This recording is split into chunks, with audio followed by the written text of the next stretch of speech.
ನಮಸ್ತೆ ಬಿಡಿದಿ ರೈತರಿಗೆ, ರೈತ ಬಾಂಧವರೇ.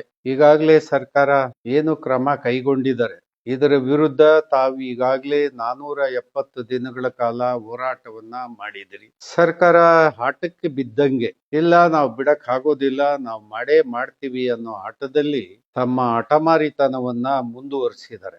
ಇದು ಆಗೋದ್ ಬೇಡ. ಈಗಾಗಲೇ 9 ಗ್ರಾಮಗಳ ಪೈಕಿ ಸುಮಾರು 7,400 ಎಕರೆ ಪ್ರದೇಶವನ್ನ ಸರ್ಕಾರ ಈಗಾಗಲೇ ಮುಟ್ಟುಗೋಲು ಹಾಕೊಳ್ಳುವ ಪ್ರಕ್ರಿಯೆ ಕೆಳಗಡೆ ಈಗಾಗಲೇ 500 ಎಕರೆಯನ್ನ ಅಂತಿಮ ಏನು ಅಧಿಸೂಚನೆಯನ್ನ ಜಾರಿಗೆ ತಂದಂಗೆ ಆಗಿದೆ. ಬಂಧುಗಳೇ, ನಾನು ಸರ್ಕಾರಕ್ಕೆ ಹೇಳೋ ಮಾತು ಏನಂದ್ರೆ, ಮಾನ್ಯ ಶಿವಕುಮಾರ್ ಅವರೇ, ತಾವು ಅಟಕ್ ಬೀಳೋದು ಬೇಡ. ರೈತರ ಜೊತೆ ರೈತರು ಯಾವುದೇ ಕಾರಣಕ್ಕೆ ನಿಮ್ಮ ಶತ್ರುಗಳು ಅಲ್ಲ, ಅವರಿಗೆ ನೀವು ಶತ್ರುಗಳು ಅಲ್ಲ. ನಿಮ್ಮ ರಾಜಕೀಯ ವೈಷಮ್ಯಗಳಿದ್ರೆ ರಾಜಕೀಯದಲ್ಲೇ ಇರಲಿ, ರೈತರ ವಿಷಯದಲ್ಲಿ ಬರೋದು ಬೇಡ. ಕುಮಾರಸ್ವಾಮಿ ಅವರು ಮುಖ್ಯಮಂತ್ರಿ ಆದಾಗ್ಲೂ ಕೂಡ 5 ಟೌನ್ಶಿಪ್ಗಳನ್ನ ಮಾಡಕ್ಕೆ ಪ್ರಯತ್ನ ಮಾಡಿ, ಅವತ್ತು ಕೂಡ ರೈತರು ಪ್ರತಿಭಟನೆಯನ್ನ ಮಾಡಿದರು. ಅವತ್ತು ಕೂಡ ಇದು ಕೈಗೂಡದಲ್ಲೇ ಅವರು ಕೂಡ ಕೈ ಬಿಟ್ಟಿದ್ರು. ಈಗ DK ಶಿವಕುಮಾರ್ ಅವರು ಈ ವಿಷಯವನ್ನ ಇವರು ಕೈಗೆತ್ಕೊಂಡಿದ್ದಾರೆ. ಇದು ಒಳ್ಳೆ ಬೆಳವಣಿಗೆ ಅಲ್ಲ. ಮೊದಲನೇದಾಗಿ ಸರ್ಕಾರಕ್ಕೆ ಒಂದು ಮಾತು ಹೇಳ್ತಾರೆ, 2013 ಕಾಯ್ದೆಯನ್ನ ಮುಂದುವರಿಸ್ಬೇಕು. ನೀವಿಬ್ರು ಸೇರಿ, ಶಿವಕುಮಾರ್ ಮತ್ತೆ ಕುಮಾರಸ್ವಾಮಿ ಇಬ್ರು ಸೇರಿ ಆ 13 ಕಾಯ್ದೆಗೆ ತಿದ್ದುಪಡಿಯನ್ನ ತಂದು ಇವತ್ತು ರೈತರು ಭೂಮಿಯನ್ನ ಸ್ವಾಧೀನಪಡಿಸಿಕೊಳ್ಳುವಂತ ಒಂದು ತಿದ್ದುಪಡಿಯನ್ನ ಕರ್ನಾಟಕ ರಾಜ್ಯದಲ್ಲಿ ಜಾರಿಗೆ ತರಲಿಕ್ಕೆ ನೀವಿಬ್ರೂ ಕೂಡ ಪ್ರಮುಖ ಕಾರಣಕರ್ತ. ಆಯ್ತು, ತಾವು ಮುಖ್ಯಮಂತ್ರಿ ಇರುವಾಗ ಮಾನ್ಯ ಕುಮಾರಸ್ವಾಮಿ ಅವರು ತಾವು ಜಾರಿಗೆ ತಂದ್ರಿ. ಇದು ಒಳ್ಳೇದು ತಪ್ಪು ಅಂತ ಹೇಳಿ ನೀವು ಬಿಡುವಾಗಿದ್ದಾಗ ನಮ್ಮನ್ನಾದ್ರೂ ಕರೀರಿ, ಅಥವಾ ನಾವೇ ಕರೆದ್ರು ತಾವು ಮುಕ್ತ ಮನಸ್ಸಿನಿಂದ ಬಂದು ಭಾಗವಹಿಸಿ. ನಾನು ಈಗ ಹೇಳೋದು ಏನು ಅಂದ್ರೆ, ಮುಖ್ಯವಾಗಿ ನಮ್ಮ ಪೂರ್ವಿಕರು 61ರ ಭೂ ಸುಧಾರಣಾ ಕಾಯ್ದೆ ಕೆಳಗಡೆ ರೈತನ ಭೂಮಿಯನ್ನ ರೈತರಲ್ಲದವರು ಪ್ರವೇಶ ಮಾಡಬಾರ್ದು ಅಂತ ಹೇಳಿ ಕಾನೂನು. ಯಾಕೆ ಅಂದ್ರೆ, ಕೃಷಿ ಭೂಮಿ ಆರೋಗ್ಯವಾಗಿರ್ಬೇಕು ಅಂದ್ರೆ, ಕೃಷಿ ಭೂಮಿಗೆ ಅನಾಚಾರಗಳು ಉಂಟಾಗಬಾರ್ದು ಅಂತ ಇದ್ರೆ ಅದು ರೈತನ ಬಳಿಯೇ ಇರಬೇಕು ಅನ್ನೋ ಕಾರಣಕ್ಕೆ 61ರ ಕಾಯ್ದೆ ಕೆಳಗಡೆ ರೈತನ ಬಿಟ್ರೆ ರೈತ ಖರೀದಿ ಮಾಡ್ಬೋದು, ರೈತನ ಬಿಟ್ರೆ ಕೃಷಿ ಕಾರ್ಮಿಕ ಖರೀದಿ ಮಾಡ್ಬೋದು, ಬಿಟ್ರೆ ಯಾವುದೇ ಹಣ ಇರೋನು ಉದ್ದಿಮೆದಾರ, ಕೈಗಾರಿಕೋದ್ಯಮಿ, ಅಧಿಕಾರಿ ಯಾರು ಕೂಡ ಕೃಷಿ ಭೂಮಿಯನ್ನ ಹೊಂದಲಿಕ್ಕೆ ಕಾನೂನಿನಲ್ಲಿ ಅವಕಾಶ ಇರಲಿಲ್ಲ. ಈಗ ಮಾನ್ಯ ಯಡಿಯೂರಪ್ಪನವರು ಬಂದ ಮೇಲೆ ಅದಕ್ಕೆ ತಿದ್ದುಪಡಿ ತಂದು ಅದನ್ನು ಯಾವನ್ ಬೇಕಾದ್ರೂ ಖರೀದಿ ಮಾಡುವಂತ ತಿದ್ದುಪಡಿ ಈಗ ದೇಶದಲ್ಲಿ, ರಾಜ್ಯದಲ್ಲಿ ಜಾರಿಗೆ ಬಂದಿದೆ. ಈಗ ಎರಡನೇದಾಗಿ ನಾನು ಹೇಳ್ತಕ್ಕಂಥದ್ದು, ನಿಮ್ಮ ಉದ್ದೇಶಿತ ಯೋಜನೆಗಳಿಗೆ ಭೂಮಿಯನ್ನ ಬೇಕು ಅನ್ನೋದಾದ್ರೆ ಯಾವ್ದಕ್ ಬೇಕು? 13 ಕಾಯ್ದೆ ಕೆಳಗಡೆ ಹೆದ್ದಾರಿಗಳಿಗೆ, ಬೇರೆ ರಸ್ತೆಗಳಿಗೆ, ಮತ್ತೆ ರೈಲು ಮಾರ್ಗಗಳಿಗೆ, ವಿಮಾನ ನಿಲ್ದಾಣಗಳಿಗೆ, ಅಥವಾ ಬಸ್ ಸ್ಟ್ಯಾಂಡ್ಗಳಿಗೆ, ಅಥವಾ ಬೇರೆ ಉದ್ದೇಶಿತ ಇಂಥ ಸಾರ್ವಜನಿಕ ಯೋಜನೆಗಳಿಗೆ. ಇದರಲ್ಲಿ ಟೌನ್ಶಿಪ್ ಇಂಥ ಸಾರ್ವಜನಿಕ ಉದ್ದೇಶ ಅಲ್ಲ. ಇದು ಟೌನ್ಶಿಪ್ ಅನ್ನೋದು ಯಾರೋ ಉಳ್ಳವರಿಗೆ ಬಹಳ ಸುಂದರವಾಗಿ, ಬಹಳ ಅಲಂಕಾರಿತವಾಗಿ ನೀವು ತಯಾರು ಮಾಡಿಕೊಡ್ಲಿಕ್ಕೆ ಇಲ್ಲೊಂದು ಬಿಡದಿಯಲ್ಲಿ ಟೌನ್ಶಿಪ್, ಅಲ್ಲೊಂದು ಡವಾಸ್ಪೇಟೆ ಹತ್ರ ಹೈಟೆಕ್ ಸಿಟಿ, ಹಿಂಗೆಲ್ಲ ಮಾಡಕ್ ಹೊರಟಿದಿರಿ. ಇದು ನಾಗರಿಕರ ಎಲ್ಲರಿಗೂ ಕೂಡ ಅನುಭವಿಸುವಂತ ಹಕ್ಕು ಅಥವಾ ಅವಕಾಶ ಇದರಲ್ಲಿ ಯಾರಿಗೂ ಇಲ್ಲ. ಇದು ಕೇವಲ ಕೆಲವೇ ಜನರಿಗೆ ಸೀಮಿತವಾದಂತ ಕಾರ್ಯಕ್ರಮಗಳು ಇದು.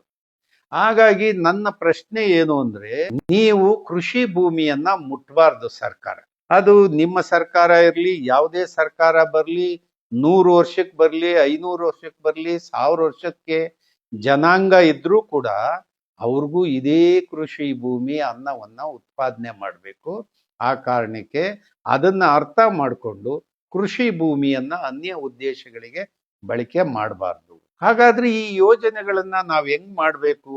ಕೈಗಾರಿಕೆ ಬೇಡವಾ ಅಥವಾ ಇನ್ನೇನು ಡೆವಲಪ್ಮೆಂಟ್ ಬೇಡವಾ ಅಂದ್ರೆ, ಕೃಷಿ ಭೂಮಿಯನ್ನ ವರ್ಗೀಕರಣ ಮಾಡಿ A ಮತ್ತು B ನನ್ನ ಕೃಷಿಗೆ ರಿಸರ್ವ್ ಮಾಡಿ, ಅದನ್ನ ಮುಟ್ಬಾರ್ದು.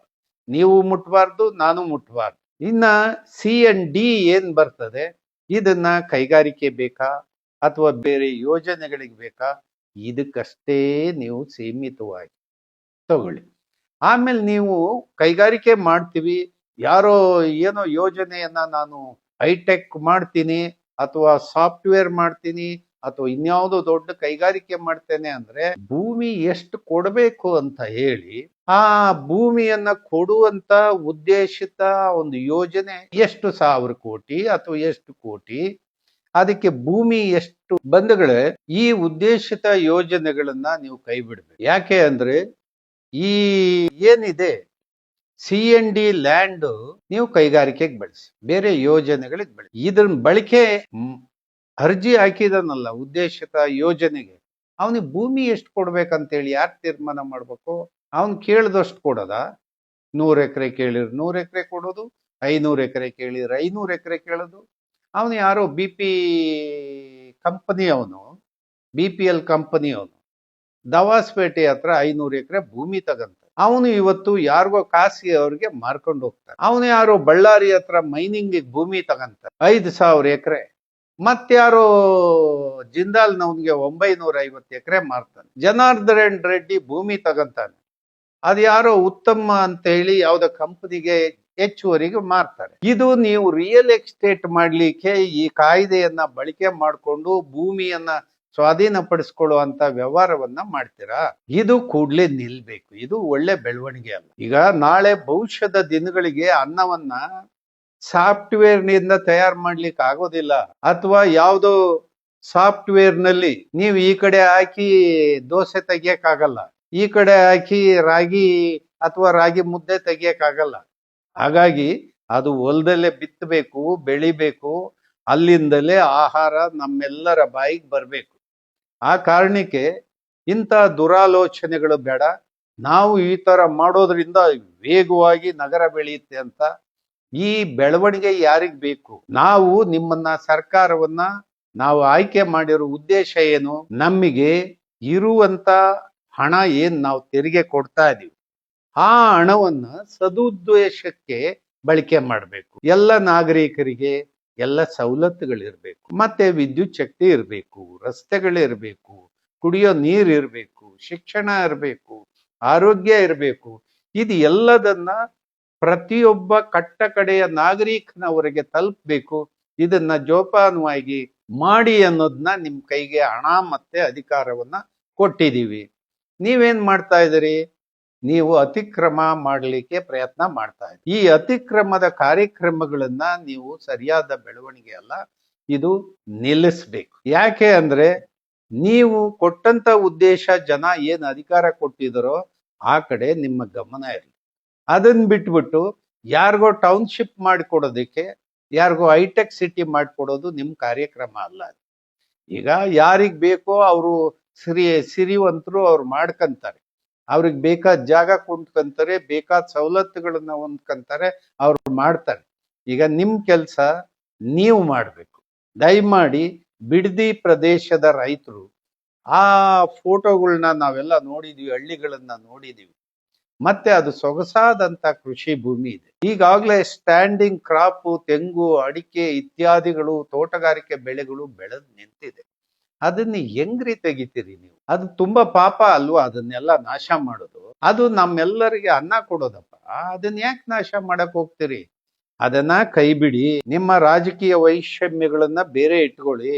ಈಗ ಉದ್ದೇಶಿತ ಬಿಡದಿ ರೈತರು ಏನು ಕಷ್ಟ ಬೀಳ್ತಾ ಇದಾರೆ, ಅಯ್ಯೋ ಅಂತ ಇದಾರೆ, ಅವ್ರ ನೆರವಿಗೆ ಸರ್ಕಾರ ಬರ್ಬೇಕು. ಇಲ್ದೇ ಇದ್ರೆ ನಾವು ಬಿಡದಿ ರೈತರ ಜೊತೆ ಕೈ ಜೋಡಿಸ್ತೀವಿ, ಬಿಡದಿ ರೈತರ ಜೊತೆ ಹೋರಾಟಕ್ಕೆ ನಾವು ಮುಂದುವರಿತೀವಿ. ಮಾನ್ಯ ಮುಖ್ಯಮಂತ್ರಿಗಳೇ, ತಾವು ನೂತನ ಮುಖ್ಯಮಂತ್ರಿ, ನಿಮಗೆ ಶುಭ ಆಗ್ಲಿ. ನೀವು ರಾಜ್ಯವನ್ನ ಬಲವಾಗಿ ಕಟ್ಟಿ ಬೆಳೆಸ್ಲಿಕ್ಕೆ ನಿಮ್ಮ ಪ್ರಯತ್ನವನ್ನ ಮಾಡಿ. ನಿಮಗೆ ವಯಸ್ಸಿದೆ, ತಿಳುವಳಿಕೆ ಇದೆ, ಆ ಕಾರಣಕ್ಕೆ ಆ ದಿಕ್ಕಲ್ಲಿ ನಿಮ್ಮ ಪ್ರಯತ್ನ ಸಾಗಲಿ. ರೈತರಿಗೆ ಬಲವಂತದ ಒತ್ತಡ ಕೊಟ್ಟು ಅವರಿಗೆ ಕಣ್ಣೀರು ಹಾಕುವಂತ ಪ್ರಯತ್ನವನ್ನ ನೀವು ಮಾಡಿಸ್ಬಾರ್ದು. ಹಾಗಾಗಿ ಸರ್ಕಾರ ಈ ಯೋಜನೆಯನ್ನ ಕೈಬಿಡಿ. CND ಲ್ಯಾಂಡ್ ರಾಮನಗರ ಜಿಲ್ಲೆಯಲ್ಲಿ ಎಷ್ಟು 1,000 ಎಕರೆ ಭೂಮಿ ಬರುತ್ತೆ ಅನ್ನೋದನ್ನ ನಿಮ್ಮ ಸರ್ಕಾರಕ್ಕೆ ಅದನ್ನ ಗುರ್ತು ಮಾಡಕ್ ಆಗದೇ ಇದ್ರೆ ನಾವೇ ಬೇಕಾದ್ರೂ ಗುರ್ತು ಮಾಡಿ ಕೊಡ್ತೀವಿ, ಆಯ್ಕೆ ಮಾಡಿ ಕೊಡ್ತೀವಿ. ಅಂತ ಭೂಮಿಯನ್ನ ನೀವು ಇಂಥ ಉದ್ದೇಶಗಳಿಗೆ ಬಳಕೆ ಮಾಡಿ. ಇದು ಹೊರತು ಈ ಬಲಾತ್ಕಾರದ ಪ್ರಯತ್ನವನ್ನ ಕೂಡಲೇ ನಮ್ಮ ಶಿವಕುಮಾರ್ ಅವರು ಕೈ ಬಿಡ್ಬೇಕಂತ ಹೇಳಿ ನಾನು ವಿನಯಪೂರ್ವಕವಾಗಿ ಕೇಳ್ತೇನೆ. ಮತ್ತು ರೈತರು ಇದಕ್ಕೆ ತಾವು ಹೆದರಬಾರ್ದು, ನಿರಂತರವಾದ ಹೋರಾಟ ಮುಂದುವರಿಲಿ. ನಿಮ್ ಜೊತೆ ಬಿಡದಿ ರೈತರ ಜೊತೆ ನಾವಿದೀವಿ. ಹಾಗಾಗಿ ಹೋರಾಟಕ್ಕೆ ಜಯವಾಗ್ಲಿ, ರೈತರಿಗೆ ಜಯ ಬರ್ಲಿ. ನಮಸ್ಕಾರ.